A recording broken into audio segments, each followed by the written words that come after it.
Welcome back to the channel. This is KawaKouple. If this is your first time here, welcome. If not, welcome back.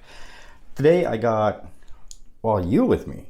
Hi, how's it going? Good. What about you? Good. So the coolest thing is last time we actually went for a ride, which was awesome. That's gonna be the video prior to this. So that's kind of cool. How'd you find the ride? It was amazing. So many people there. It was so fun. It was tame as well for the most part. Right, I actually mentioned that in the video. So that being said, how long have you been riding? Oh, I don't know, the last 4 months roughly. Last 4 months. 4,000 kilometers, 4 months. Nice. So what got you into riding? What was the main reason for you to get into riding? I don't know. You could say hating traffic and wanting to always get a motorcycle because it's always exciting, fun. You feel the air. Nice. Do you have friends that are also riders or? Some. I grew up around some dirt bikes and ATVs and side-by-sides. Oh, nice. So I've always had that, but never really got my license. Never ridden a motorcycle. Yeah. Just some 250cc dirt bikes. Nice. And now you have obviously the Ninja 650, which I'm going to post a picture of it up here. But so you have the Ninja 650, which is really, really cool because that's where I ride. Mm-hmm. And so last time was kind of fun because we got to mess around a little bit. But that being said, one of my key goals is to take the information from actual riders, not just from myself. One of the key things about YouTube is people go, well, it's easy for you to talk, And so I always get slack for that. It's like, well, it's easy for you to talk. That being said, I figured, okay, I'll bring in different riders, new riders, and people who are not YouTubers, right? You don't even actually watch that much YouTube. I know that because I was pushing you to watch one of my videos.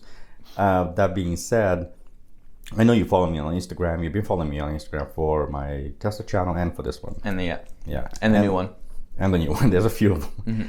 That being said, if you would give one advice to somebody who's thinking about possibly riding a motorcycle, what would it be? Like just one, the first thing that comes to your mind. Get a sport touring motorcycle, but like a 2-cylinder, not like some 4-cylinder R6. Okay. Right? So why would you say that? It's about how comfortable it is and easy to learn how to ride. Understanding that there's a limit at the beginning. Yeah. And there's so much talk especially on YouTube, as everybody knows, there's so much talk about, the best starting bike is like an R6, right? And, a 600cc bike because you can outgrow 300s or 400s very quickly, and which is true. You'll outgrow the bike, but your skills won't outgrow the bike. Yeah. Is that fair? That's very fair. Like those 4-cylinder R6s, yeah, they're fast. You can beat any 300-cylinder, but like they're dangerous, right? And like low end speed, which you're gonna be learning a lot, it's not great for low end speed. Right. Maybe if you're going 200 plus, that's why an R6 is As long as you got a straight line, you're good. Yeah. You're gonna go into twisties, you're gonna end up in trouble, especially for new riders. Yeah. And so you ride a 650. Mm-hmm.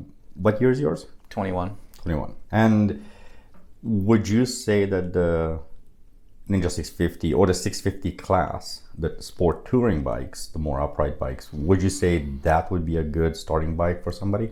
Definitely. They're really comfortable. They got decent speed, but like you can control it, right? And you're not going to kill yourself on it. Yeah, exactly. And that's one of the key things that I find when I talk to new riders is they look at YouTube and there's all these YouTubers out there who are talking about, well, you know what, you can outgrow it quick, don't waste your money, blah, blah, blah, blah, blah, right?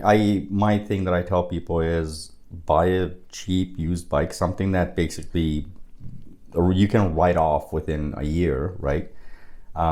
Use it, abuse it, and throw it away when you're done with it type of mentality. And then, okay, contrary to what I did, I bought a brand new 300 when I used to do this. So contrary to that, do as I say, not as I do. But I think that's the best approach for a lot of new riders because you're going to dump your bike. You're going to do something stupid with your bike, especially in the first year. Although that seems to apply more for male riders than female riders. I don't know if you agree with that. Yeah, I can agree with that. I think with male riders, we're more cocky, I guess, and we think we have more skill than what we do. Even myself, after 6 years of riding, I still say the same thing. I don't have the skills to go completely bonkers. And a 650 for me is plenty. It works. maybe down the road, it's a different story. But then again, I think it depends on the type of rider you are. So I know, for example, we were chatting, and you like the highways, you like to go, and you like to have fun and have a little bit more spirit. But the key thing is obviously safety, right? Oh yeah. So if you look at the beginner riders, and like last night, for example, we went for the night ride, and it was great. It wasn't a long ride. I think it's like 19 kilometers, 20 kilometers. It wasn't a crazy ride, but considering the distance and hitting the highways and picking up some speed and having fun with it, would you say that's a good atmosphere for a first timer to be in? Maybe not that good for first timer because it was very crowded, lots of bikes, lots of noises. Like it was kind of wild, and Yeah. But like staying towards the end of the pack, going at your own pace, not like us at the front of the pack. Right. Would have been perfect for a new time rider. So I always suggest for new riders to take their time. I mean, show up to the meet, right? Get to really mingle and talk to everybody, see the bikes, see the people, make friends. Because if nothing else, the motorcycle community is freaking friendly. If nothing else, they're extremely friendly. So you get to really chat with everybody. So I think it's a good way to dip your toes. Not necessarily go for the ride itself. Maybe kind of veer off and go your own way type of thing with a couple of friends or something. But I don't necessarily recommend your first time going on a night group ride with 200 plus bikes. It's a bit overwhelming. Yeah, I talked to a few people who I've actually done that. That was one of my first rides. That's what it was. It was a massive ride. I was on Ninja 300 riding down the highway in the twisties. And I think at that point I only had my bike for a year. But yeah. So if we're looking at it in that sense, what would you say is a good approach for a new rider to get used to group rides? Go in small groups of like 4 or 5 people. That's what I did. Perfect. Right. Yeah, and that's actually what I recommend. If you look back at my videos, that's what I did. We got a bunch of our friends together, and no more than, I think 6 was the most we've ever had. And that's kind of how we got comfortable with it. That's how my wife got comfortable with it. But that being said, once your skills you feel a little bit more comfortable, absolutely go on these awesome rides. They're just a ton of fun. Okay, that all aside, what do you think is the best part of the motorcycle community, in your opinion? I don't know, the friendliness, everyone wanting to help everybody out. I just think the community, right? How everyone's just helping each other all the time. I'd like to point out to you guys that this is his first time on camera. So he's doing an interview like this. He just showed up, so you're freaking doing better than most people would. Showed up all sweaty and cold. Yeah, It's cold outside. Well, the good thing is, like, you rode here, right? So that's kind of cool. But I think there's so much wonderful aspects to riding a motorcycle.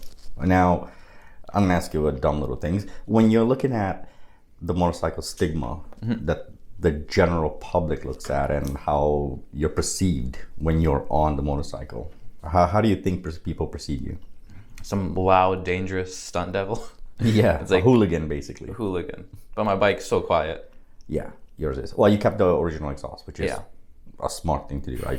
You guys know I complained about my exhaust a few times. That being said, when it comes to, I think when it comes to the motorcycles themselves, the community is very much misunderstood. I think there's still a stigma from back in the day, if you will, how people used to treat each other, or how, if you look back in the 70s, 80s, and how motorcycles were in those days. That being said, there's a lot of dumb stuff going on today too, right? So when we talked earlier about safety, for example, last night's group ride was amazing. It was straightforward. It wasn't complicated. It was simple. People do their own things, but all within a safety guidelines, right? So for the next generations, the next 20 years, what do you think is going to complicate, I guess, how people view motorcycles? What should we change as motorcyclists to kind of get a better reputation, I guess? Be more docile, maybe. I don't know. Yeah. Like, you want to help the old lady cross the street, kind of a thing. Yeah. Look at the neighborhood hero, not the neighborhood villain.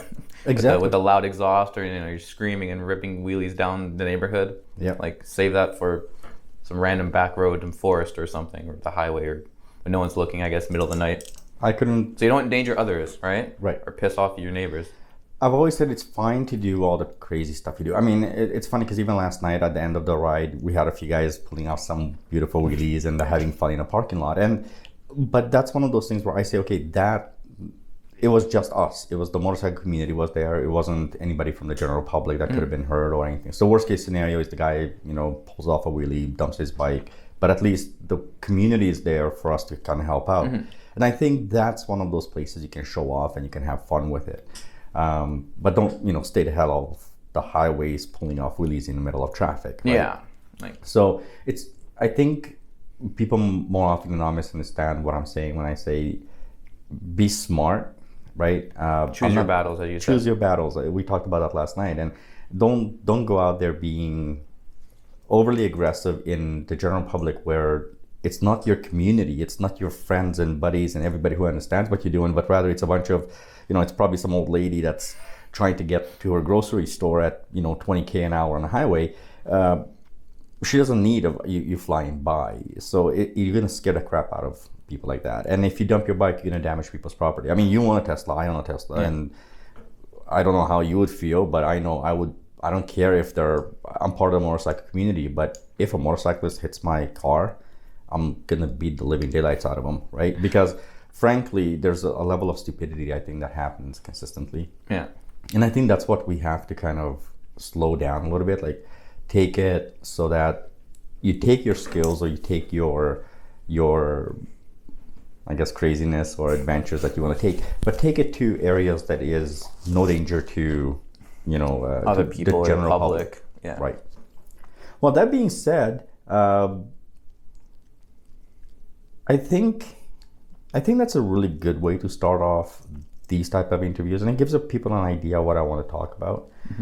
But from your perspective and from your view, if you were to change one thing in the motorcycle community today, as a whole, from everything you know about the motorcycle community, what is that one thing that really stands out to you that you kind of go, okay, I really want to change that. I love everything except that. Make cars more aware.